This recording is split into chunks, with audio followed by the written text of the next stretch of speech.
So, you want to learn how to do a leg press? Well, stay tuned. It's coming up right after this dope ass intro.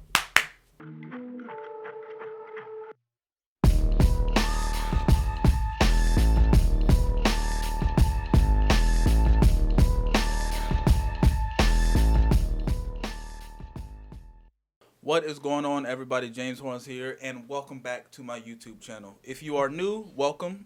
On my YouTube channel, I typically like to go over ways in which you can optimize your training, and today we'll be going over how to optimize the leg press machine.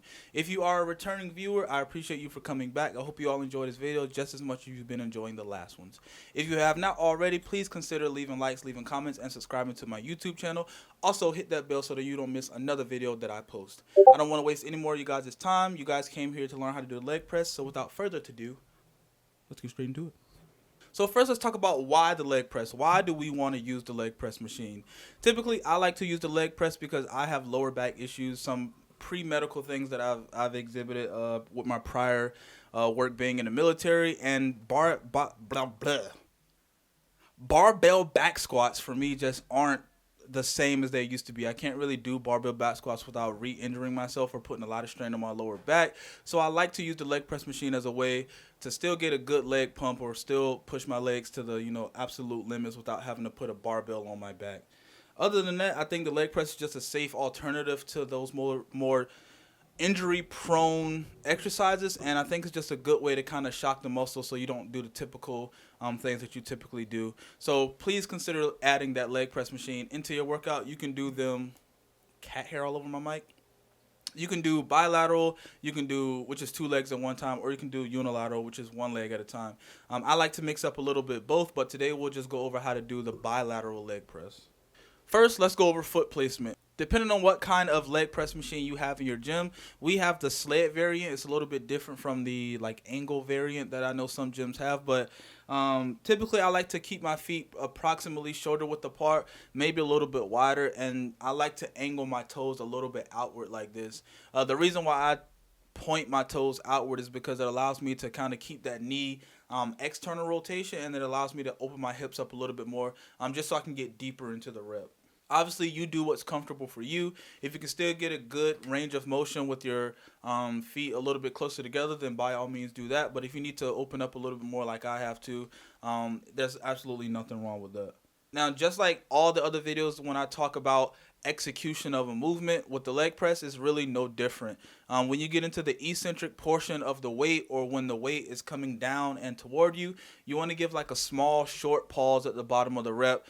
Ensure that your legs are still engaged, and then you execute the movement by pushing the weight away from you, and you move into the concentric.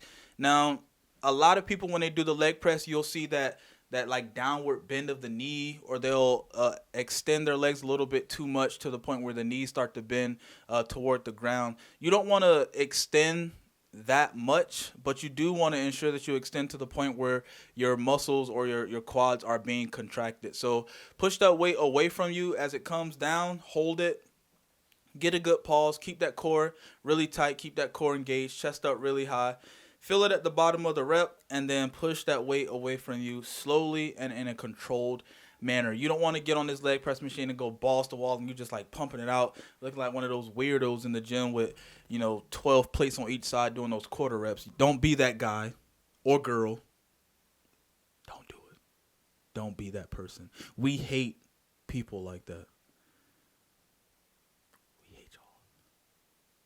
Allow that weight to kind of guide its way down. You control it on the eccentric and then push it away from you on the concentric. Engage your quads, engage your hamstrings to keep that weight off, and then continue to do this over and over again for a multitude of reps. Now, speaking of reps, when I do the leg press, as I mentioned a little bit earlier, for me, it's a compound movement. So I do it in the beginning of my training or in the beginning of my workout. Is typically either the first or second exercise that I do. And I typically keep my compound lifts as a whole anywhere from 8 to 12 reps. I don't want to train beyond 12 reps on my compound movements.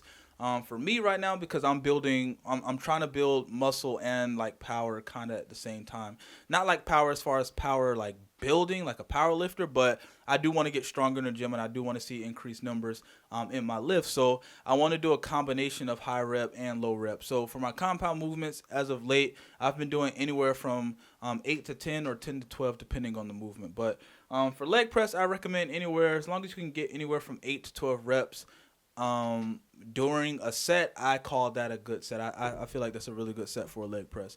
Now, if we're doing something like a unilateral movement, like the unilateral leg press, so you're doing like those glute donkey kicks or something, or even lunges or something like that, you can do higher rep ranges for that.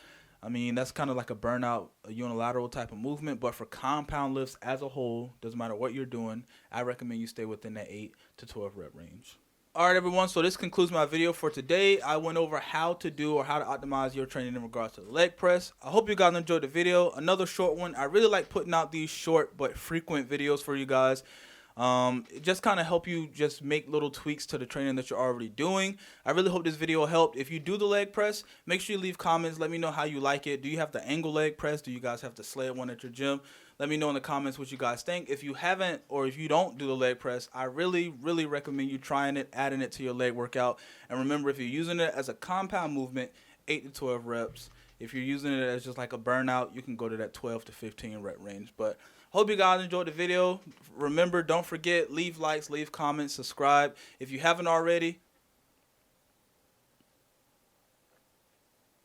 click the bell so you get notified every time I upload another video. Thank you all for stopping by. Thank you all for coming, and I hope to see you in the next video.